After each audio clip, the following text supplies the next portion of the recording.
You're watching Uptown Films, so keep watching films Uptown. Hey there, I'm Nicole Tay, and you're watching Uptown Films. Hi, my name is Sean Senavrotny, and you are listening to the Uptown Films podcast. Hi, this is Alvaro Franco, and keep making films Uptown, and please keep showing Uptown some love. Hi, my name is Zayn Lindsay, and you're watching Uptown Films. Hey, this is Christopher Hall. Thanks so much for listening to the Uptown Films podcast. Welcome back to Uptown Films. I'm one of the co-hosts, Gregory Hernandez. Hey everyone, I'm Gordon Taft. And I'm Max DeMeza. Favorite cold weather movie? The Thing. Okay, that was going to be mine. Ooh. Thanks. Damn. Fargo. Oh, that's great. Yeah. Come on, The Shining. Yeah, okay, The Shining. The Thing is my answer. That's the best. Or you could say The Hateful Eight. They're That's a all good one. stuck Yeah. in a That's a cat. good one. Yeah. My Gladiator. I'm trying to do my bad Denzel. I was like, what was that? Hey, let me tell you, you're my Gladiator, right? Oh God, I usually do a better Denzel. Okay. My man. My man. My man. I didn't know you like to get wet, dog. Thank you so much for joining us today. Keep making films Uptown.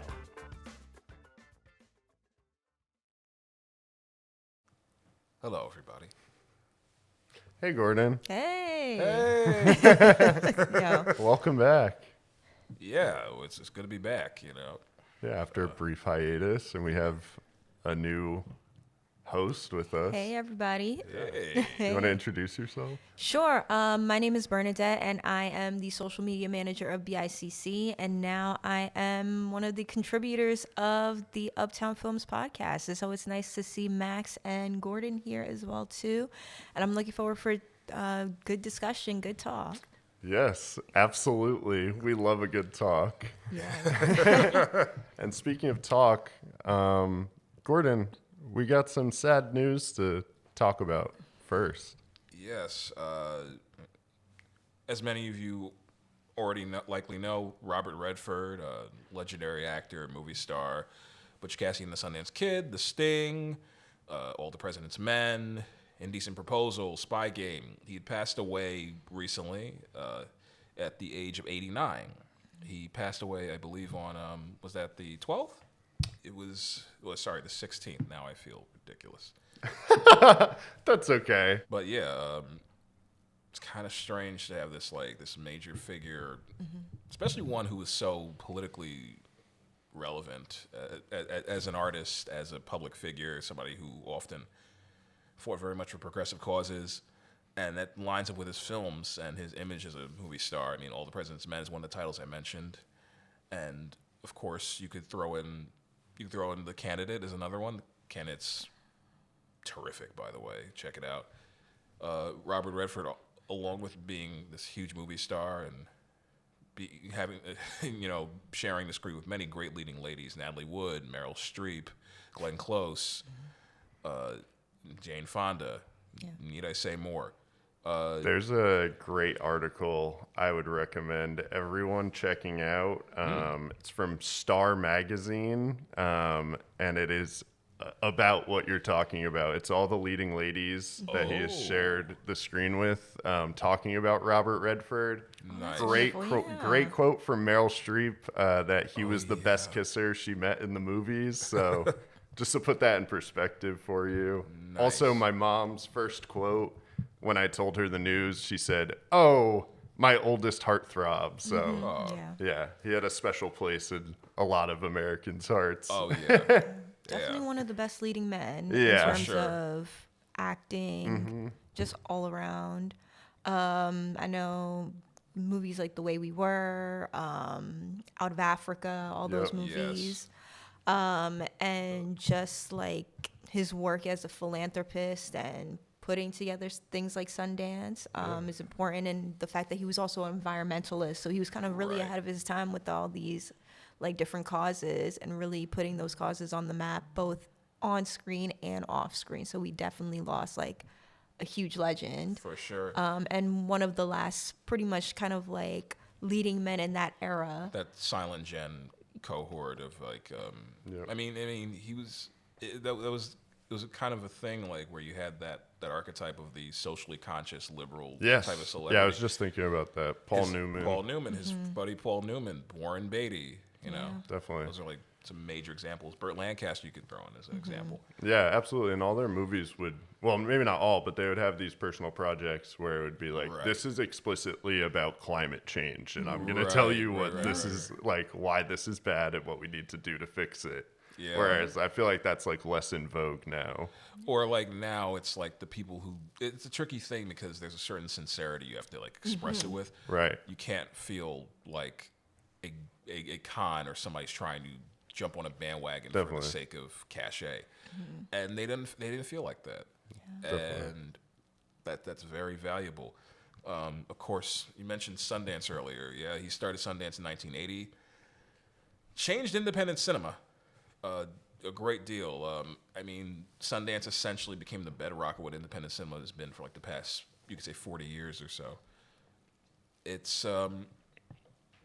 quite something.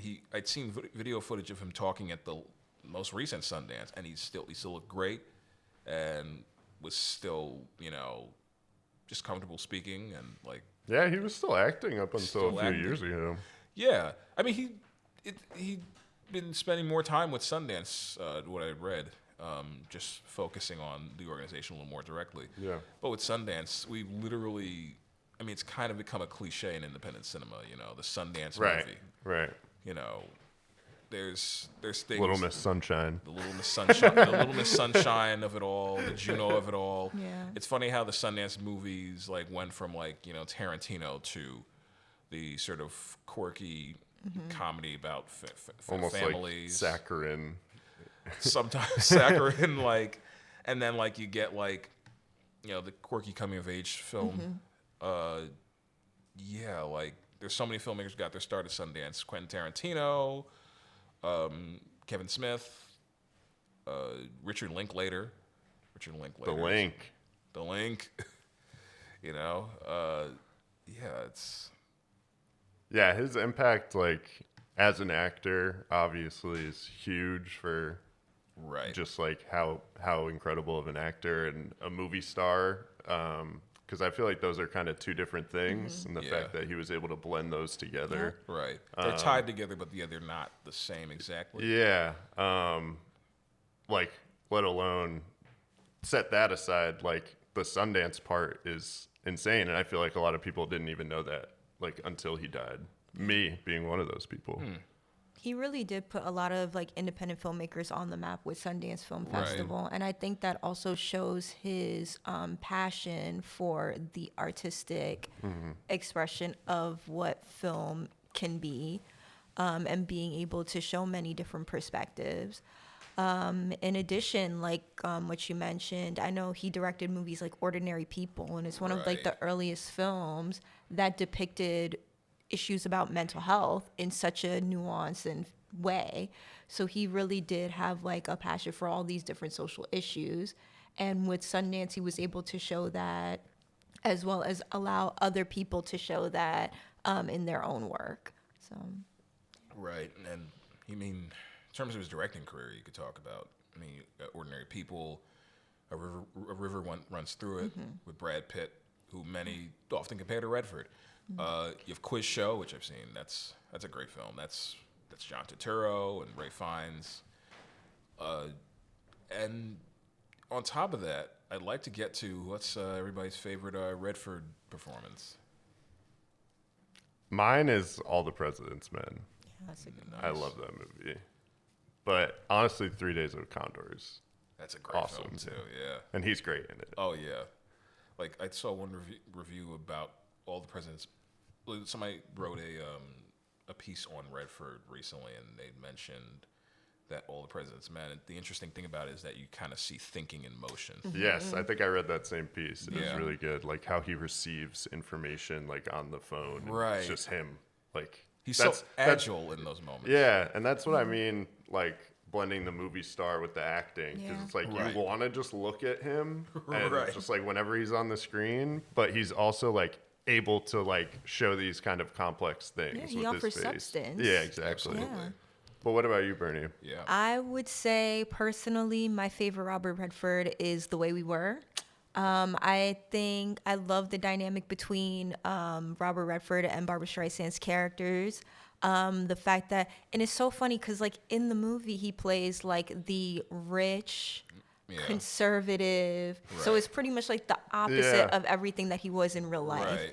And in addition, it's just a really nice, really very thoughtful and grounded romantic film where kind of like the ending is very realistic. It might not be like the Disney happy ending or anything like that, but it's very realistic and it was very touching. And of course, like the song. So yeah. So. Huge hit. Yeah, that's a blind spot for me, but it is on my it's been on my watch list for a while. Okay, I still got some. I definitely want to see the movie with him, Jane Fonda, Barefoot in the Park. Oh yeah. Because I heard they also have really great chemistry. Neil Simon adaptation. Yeah, so I'll definitely want to check that out. Oh yeah. Yeah. Whew. I'd say like my favorite for it. In terms of Redford, I want to see. By the way, I want to see The Hot Rock. I've heard it's terrific. Ooh. And it's a bank robbery movie. Oh, yeah, sounds good. Yeah, I've heard about it for some time. Like I gotta check that out. But my favorite Robert Redford film is The Candidate. I think that's a terrific film. I think Redford, it's like his best performance. He plays this the son of a former senator. His name is Bill McKay, and he's encouraged by a campaign advisor played by Peter Boyle, the great Peter Boyle, the late great Peter Boyle. He's encouraged by Peter Boyle to run for office himself. And he has a bit of an identity crisis when he feels like he doesn't have much to offer as a politician. And he has to rely very much on the pageantry of showing his persona, his Robert Redfordness. And there's like two scenes that always stick with me. There's a sort of like rant to himself he has in the back of a limo. Okay. I tried to explain it to a friend recently. I don't think I explained it fully beyond like a few things he said in the scene, but I think it's a brilliant piece of acting. It's nervous, it's anxious in a way. It's like bitterly bemused. It's brilliant acting. And then there's another moment that's also a nervous moment for him. It's a little more visceral, but it's very funny. This film's a comedy, by the way. It's a satire. He's about to be interviewed on TV, and he has a laughing fit right before the interview. Yeah, I think in that piece it touched on that scene as well, or in another one I read. But yeah, no, that sounds like a great movie and definitely very relevant now. Yeah. Speaking of now, Bernadette, do you want to talk about these tariffs? Jeez, these tariffs. Can we talk? Can we talk? Tax everybody. So, I know a lot of people are thinking about kind of like Donald Trump and his tariffs, and a lot of people are worried how that is going to affect a lot of different industries, particularly the film industry. So what do you guys think about that? I know a lot of people are worried that a lot of the resources that are usually used on film sets will be affected by that, as well as in ways that independent filmmakers can get their films screened in the United States as well, too. Yeah, I mean, these tariffs largely, from what I understand, applies to a lot of any films made outside of America. Exactly, yeah. Yeah. And I'll just read a quote from the Hollywood Reporter. Donald Trump's threat ahead of Cannes is to impose a 100% tariff on films made outside of the U.S. Right. Which, just to note, has, as of the writing of this article, not had any concrete policy take place on that threat. Right. Which this article was written September 4th. I don't believe there's been any changes to that as of yet, but there is a threat of 100% tariff on films made outside the U.S. It's such an absurd claim from him that it can almost be some kind of distraction. Yeah, and I also I'm not even sure how that would work. Like Right. if your movie is acquired by streaming, so it's Yeah. I don't know. And also, it's like, also you got to take in consideration, like, there's so many American films that have like gotten foreign money. Right. That's been like a thing, like, Yeah. since like what, the '60s. You know, you have like so many, like, you saw like the rise of, like, international co-productions in the '60s. You know, you look at that, it's like, oh, that movie was produced not just with American money but French money. So it's like, oh, what are the terms of this proposal? And I'm sure it's not going to work in the way that Right. he wants, thinks where it it's is. going to be more American films will be made. It's just going to be less international films coming into Which is America. unfortunate. Yeah. Don't worry, Donald. Jingoistic shit can be made with foreign money too. Not only that, but it's like going off what Gordon said. It's like, okay, even though the movie is made in America, they may have Right. been editing or doing something outside of Right. the United States and Right. different things like that. So Think like, about how many productions are Exactly. shooting over in random European countries Internationally. because of tax breaks Right. or whatever. There's so many. So, yeah. it's a bizarre. It's a very fluid industry, and I don't really know how like a How they can do strict, that. firm 100% tariff on foreign films exactly works. I honestly think But I don't think he does either. I honestly think he's trying to just wait for an excuse Yeah. to do that.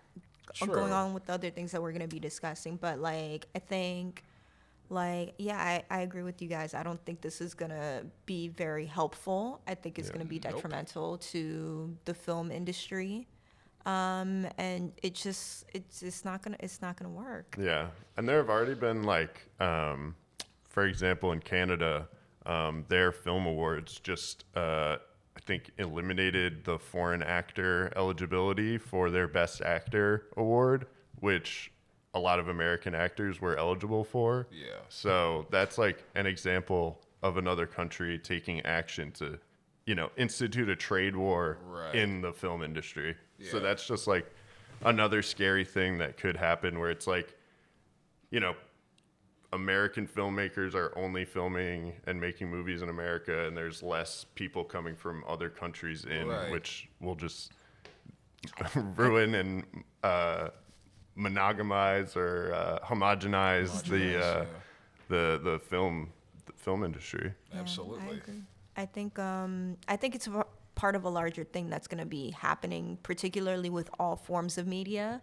Yeah. Going off what Max said, it creates kind of like this kind of conundrum where a lot of filmmakers and independent filmmakers aren't going to be getting the funding and the things that they need. And so it makes it harder for their stories to be told. And as a result, I think it's going to influence kind of like the government or people to have more of a control over certain forms of media. Right. Which I think is a little bit, it's very scary at the moment. Especially with what just happened to With Jimmy what- Kimmel. Yeah, with Oh, what just yeah. happened, because I feel like they're kind of leaning towards a certain idea of what media should be, what should be presented, what stories should be told. And it doesn't include people that are like you and I, or people that are of color, or people Right. that are of a different background or different Right. race, different gender as well too. Yeah. It's a very different world. right. Yeah. We're only 9 months in, guys. Huh. And Yeah. just for clarification or context, Jimmy Kimmel was suspended indefinitely by Disney Right. for his comments on Charlie Kirk Yeah. during his monologue the other night. So, Huh. well, we don't want to get suspended, so we're going to move on to actors boycotting Israel. Yeah. So we kind of circle around to like corporations. One in particular, Paramount. Paramount had made a. So okay, for context, The Mount. the Mount. So for context, actors had all come together to sign put their names on a petition that basically stated that they don't want to work with any film companies that are involved with any Israeli film companies. because a lot of Israeli production, a lot of Israeli business is tied up in the current genocide in Gaza. And there were actors who had signed this petition, including Tilda Swinton, Mark Ruffalo, Cynthia Nixon, Javier Bardem. It was, I believe, 5,000 names? 4,000. 4,000 actors, entertainers, and producers. Yes. And Paramount was upset by this. Right. They were pissed off. And they said, they made a statement along the lines of saying, we do not agree with anyone trying to silence any Israeli voices and not work with any Israeli talent. And which is not the play. That's not what's being implied. It's not what's being stated. Yeah. It's not what's being expressed in any way. I forgot the name of the it was Filmmakers for Palestine. I think that was the Film Workers for Palestine. Film Workers for Palestine. They were involved with the petition. Good memory. Thank you. Better memory than me. They basically come out with a statement responding to Paramount's accusation of supposed anti-Semitism by saying that they clarified the point. They basically said we were saying that we don't want to work with any companies tied up with Israeli film companies or Israeli industry, not Israeli people. And specifically Israeli institutions that are complicit in Israel's human rights abuses. Right. Thank you. So it's not all Israeli film institutions. Right. It's the ones that are somehow a part of the genocide, whether they're receiving funding or exactly filming or however that takes place. Right. I should have clarified that. No, you're good. No, you're good. I think you said it, but just to further clarify. Somebody's gonna try and make just take the footage, be like, because that's been a big problem with criticism of Israel in Gaza and Palestine is that you're misinformation. being and that you're being anti-Semitic if you criticize the IDF. Right.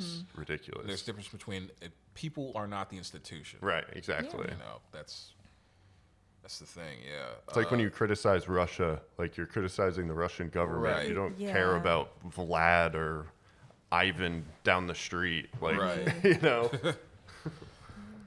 But I think it's about time that definitely the actors, because a lot of actors, a lot of actresses have influence, particularly some of the high name actors and actresses. So I think it's about time that they, put their foot down and be like, we're not working with companies that support or are capitulate to the genocide that's going on in Palestine. Yeah. Because it is a human rights issue that is going on, and just turning a blind eye to it, Yeah, absolutely. I think generally the American discussion has finally switched to where it's commonplace to call it genocide, whereas I feel like a year ago, we would be the outliers calling it a genocide, and most people would say the war or whatever. Right. So I do feel like generally people are starting to open their eyes and realize that this is really messed up. Right. And guess what? Paramount in trouble again. Oh boy. Yeah, Bernie. This goes in. The thing is that with this going on with Palestine, and then now Paramount trying to merge with Warner Brothers, it just kind of is setting a interesting precedent on how film and television media and how companies are going to be showing up in the next couple of years. Paramount for context. Yeah, because I don't know anything about it, so talk to me. For context, Paramount is looking into merging with Warner Brothers Discovery. Paramount previously just recently merged with Skydance Animation. That's right. Okay. And so now they own that company. And now the CEO of Paramount now wants to buy out the Warner Brothers Discovery, which owns HBO, which owns Warner Brothers, and also I think the Discovery Channel, Discovery. I believe so, yeah. And all that. So that's what's pretty much happening. I heard very recently that Netflix is also trying to get into the ring with that as well too. Wow. So it seems like there's going to be a bidding war between Paramount and possibly Netflix on Warner Brothers Discovery. Personally, I think this is pretty much a monopoly that's going on. Yeah. I did find out, which was interesting, that the CEO of I think Paramount and Skydance is related to the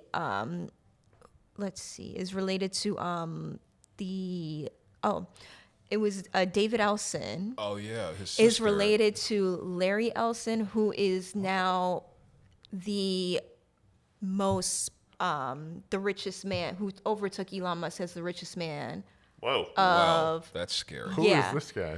So apparently the reason how he got that was because he owns a company. I forgot the name of the company, but he owns a company that is that pushes forward artificial intelligence. Oh, of course. So God. That's how he was able to make so much.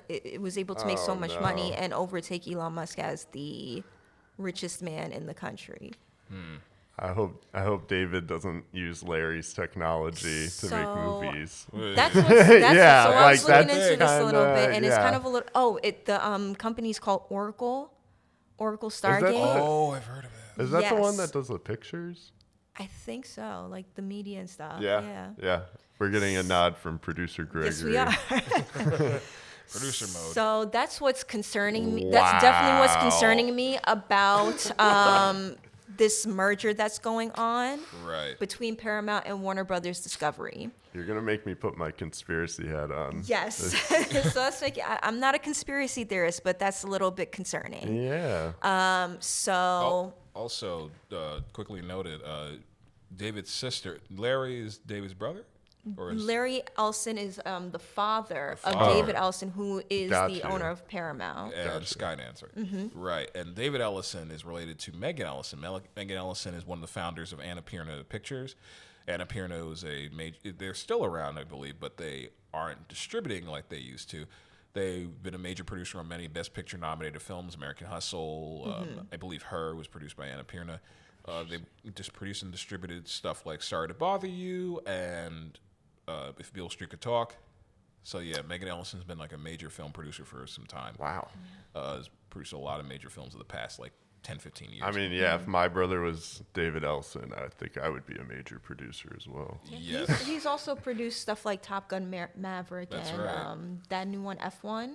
Oh yeah, that's right. Yeah. Man, Hollywood, just a bunch of connections. A lot Everybody of knows connections. everybody. If Everybody's this is- related to everybody. If this is heading towards monopoly, and it sounds like it totally could be. I mean, it's not. It's not far off, and It's not far fetched. I mean, look not. at every other industry in America. right. It's like there's like 3 companies that we gonna- own every other company. Are we going to end up with a court case which they kind of have to break everything up, break up another monopoly, or we don't know what's? I honestly mean, with- hope so, but I'm concerned because Right. of because of the current administration. Right, exactly. Absolutely. Like Yeah, Yeah, they love monopolies. they do. they do. Like, They nice, worship- good job. They worship them. It's their golden calf. Yeah, exactly. Let's go to something lighter. Yeah. Yes. It's been all Let's like let's doom and pi- gloom, let's but pivot away from.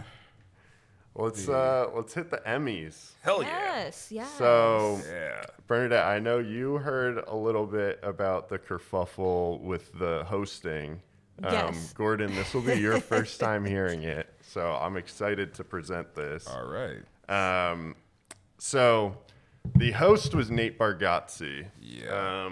Which, for context, my girlfriend Gladys had never heard this man's name before. Me neither. Yeah, no, I think he's very popular in like Middle America. Oh, that's why. Yeah. So, but he's got like a huge following apparently. Yeah. Again, first time I've really ever seen this man. He hosted I've heard the SNL name, twice. but okay. Yeah. So people were really not a big fan of his hosting. I found a lot of his jokes to fall a little flat. But the thing that people were really upset about was this time clock that he set on the speeches. Oh, I think I heard about this. So He started the night off by saying that there is $100,000 donation he will personally make to the Boys and Girls Club of America. God. And that if every speech goes 45 seconds, stays $100,000.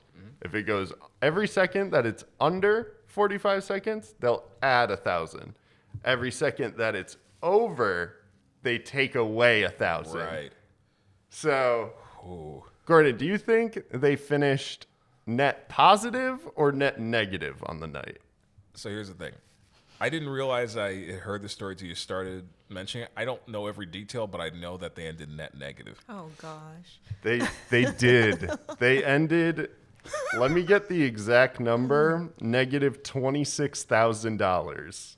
Oh my God. So, No. just to Boys and girls cough up that money. Yeah, so at the end of the night, they did decide, like, I think it's CBS that the Emmys are on, whatever the network is They they're reimbursed? on. So they said they would make a $300,000 donation, Okay. and Nate was still going to make his $100,000 Nice. donation. Okay. So in the end, it didn't even matter, but people were, like, really upset because the people who would go up to win were, like, very conscious of that clock and, like, still ended up running long, like, because there was, like, the kid from Adolescence won. And, like, obviously he's hype, and so he went, like, a little bit over. And, like, then there were other, like, first-time winners who went a little over. Yeah. So for me, I thought it was hilarious. I really enjoy watching, like, rich people look like assholes. I mean, But that's me personally. Because here's the thing. It's, Yeah, because that's exactly what happened. Right. Precisely. I think people would have been less upset if there was, like, an announcement beforehand and that it didn't get sprung on these people. Because, like, if you know ahead of time, there's no excuse for going over 45 seconds. Right, But I think it's because people were, like, flustered and they're like, didn't plan it out, that people were upset. Also, maybe if this was instead the Oscars as opposed to the Emmys, where true, you too. like know, like, okay, you're gonna have somebody like as we were discussing, like an Adrian Brody or like a someone that has won before. Yeah. Because now I kind of feel bad because like this is the Emmys, and like you mentioned, there's a lot of first time winners, so I understand that like, you know, this is their first time. They want to get everything out. This is like a big moment for them. As opposed to like if it's like the Oscars where it's like, you know, the same people are probably going to win. Definitely. And there's a lot more of like breaks. Like there's like performances that they do at the Oscars that take up like 15 minutes of airtime. There's like other big things, whereas the Emmys, it's kind of like more straightforward. They had like an opening sketch and then that was pretty much it. They didn't really have like other bits that they did. So the runtime like is, I feel, this is my first time watching the Emmys probably since I was a little kid. But my feeling would be is that they would have less of a concern of like going over runtime than an Oscars would with their pomp and circumstance and everything. But I'm glad the Adolescence one. That was a great. Yes. Oh my God. Adolescence won pretty big. They won a few awards. I think they won Best Director, Best Actor, I think, or something. The kid. Best Actress for Limited Series will go to the woman that was in the show. I forget, honestly. I think so. I'm glad that they won. Yeah. No, I really Also, enjoyed that show. Fill us in on Hannah's speech. So my favorite part of the night was Hannah Einbinder winning for supporting actress in a comedy series. Hacks. Yes, for her performance in Hacks. I've not seen the show, but Same here. Heard great apparently things. it's good. Yeah. She's awesome though because she won, and at the end of her speech, she went a little over, and she said, "It's fine. I'll pay it off." And she said, "Go Birds," which I love. First and foremost, go Birds, fuck ICE, free Palestine, which I thought was just perfect. But yeah, so that was my favorite part of the night, and we can get into Bronx Film Week. Can I get that one more time with more emphasis because this is your camera? Yeah. With the go Birds part? Yeah. She said, "Go Birds, fuck ICE, free Palestine." But yeah, let's get into Bronx Film Week. We all had our hand in it, but maybe Bernie would be best at kind of presenting it. So Bronx Film Week, the Bronx Independent Cinema Center in Bronx, New York, had a week filled of different screenings happening at in different areas of the Bronx. So we went to Andrew Friedman Home. We were at the Bronx Library. We were also at the Joseph Yancey track and field. Yeah. I would say that it was definitely a learning experience in terms of Bronx Library Center. Yes, it was held at Bronx Library Center, and in other spaces as well too.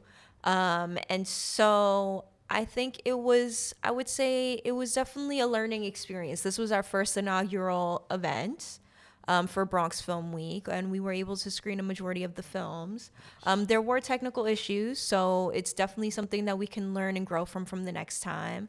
But all in all, I think it was a good connection in terms of like the things that were really great about it was that we were able to connect with a lot of different people.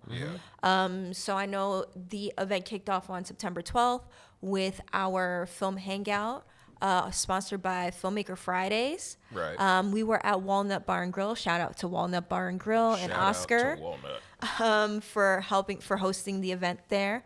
And it was a lot of people that showed up at the Filmmaker Friday event. So yeah, like around 50 people showed up. A lot of different people from all walks of life, a lot of different filmmakers. So it was a great event to put us on the map. And we are looking forward to hopefully collaborating with them in the future as well too. We got to screen a couple of films and got to show movies like George Washington. Amazing film. How was that? Amazing. Oh, good. Very sad. I remember Ian was there. Ian Keldulis. Shout out to Ian Keldulis. Shout out. Board member. I remember when the film finished, he said what did he say? He said something like, well, I'm going to have to recover from that one. Damn. That was, yeah. It was like, How- was it sentimental, intense? It's intense. There's one scene that it's like really like, wow, it's heartbreaking. It's a sad but it's a beautiful film. Yeah. Where it goes is like really, really fascinating. Yeah, no, I was bummed I missed that one. I got to see the screenings at Andrew Freeman Home. And How was that one? That was awesome. So that was originally supposed to be outside, but due to the weather, had to be brought inside, which is awesome. It's a great space in there. And it was cool because we got to kind of collaborate with Bronx filmmakers. Nice. So that was great. They were doing a table read before the screening. So there were a few BICC members who joined in on the table read, and it was kind of just a good like communal vibe. And then there were a few people that hung out for Alvaro. I forget Alvaro Franco? Yes, Alvaro Franco. I'm forgetting the name of his film, but it was about the Regal Concourse, the multiplex on Grand Concourse. Very cool, kind of a still life. Sort of with like voiceovers from the community, so that was really cool. And also Nickel Boys that night, which is my favorite film from last year. And then I got to go to the Joseph Yancey screening, which was really cool. Being able to like,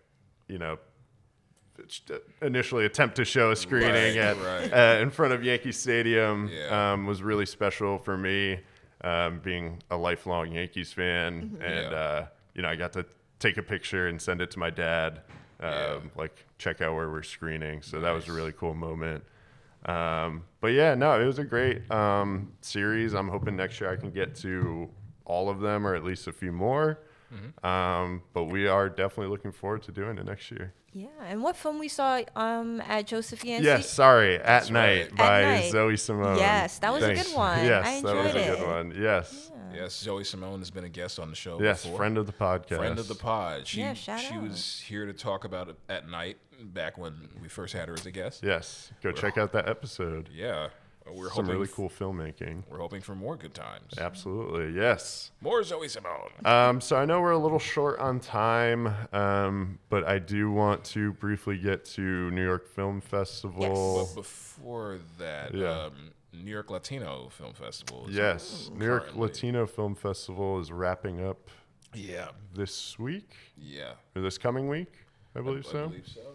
So if you're seeing this before the festival is over, definitely go grab some tickets.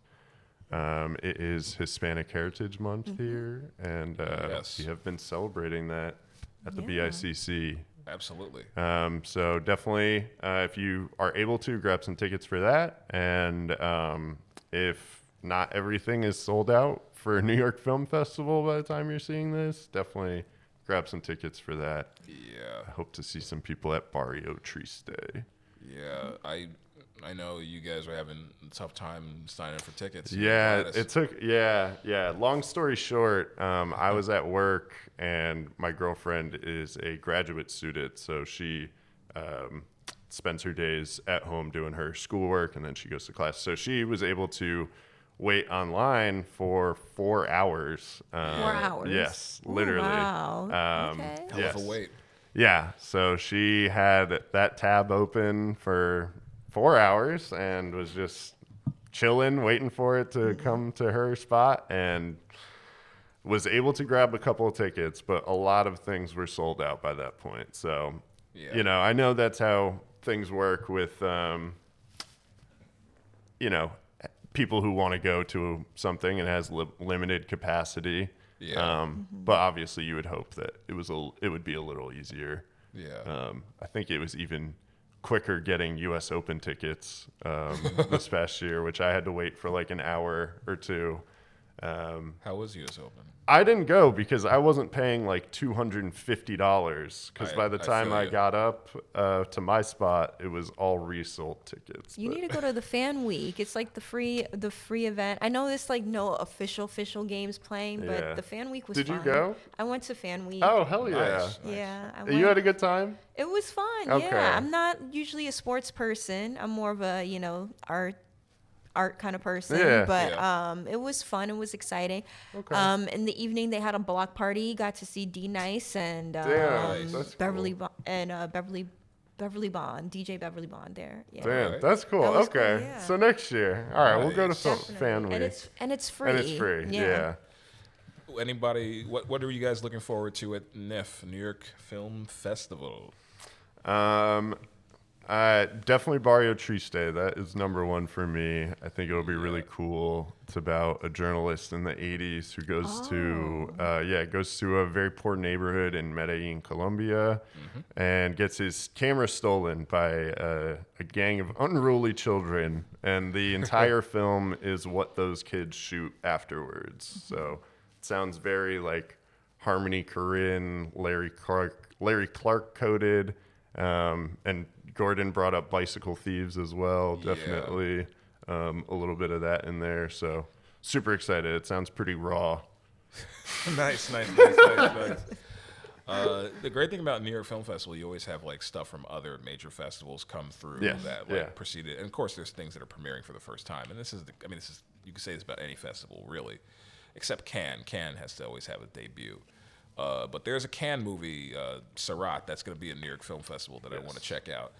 And it's about a man who's in search of, I believe, his daughter? Yes. Yeah, and it's a Spanish film. It's Spanish-French co-production. And Olivier Lax, I think, is the filmmaker's name. Oh, okay. I could be wrong, but I want to see Sept. I'd seen like a trailer for it. It sounds while really ago. good. Yeah, They're it like looks- at a rave. and they Yeah. just keep going like deeper and deeper. Right. Sounds kind of like hardcore 8mm. And it looks gorgeous. Like, Yeah. It's like the beautiful cinematography. Like, Yeah, I'm like, that's the shit. How about you? Of course, After the Hunt, that new Julia of Roberts course. and Andrew Garfield movie. I think And Io Io, DeBray. yeah. Yeah. Is it Io or Io? Io Debris. Io Debris. Because it's cool to see them. It'll be cool to see them in a dramatic role. Yes. With Also, Luca yeah. directing. And also just it'll be interesting to see their dynamic. Yeah. I'm hyped. And then recently, I was like looking over kind of like the stuff that they have on New Year Film Week. There's a movie documentary called Cover Up, which is really cool.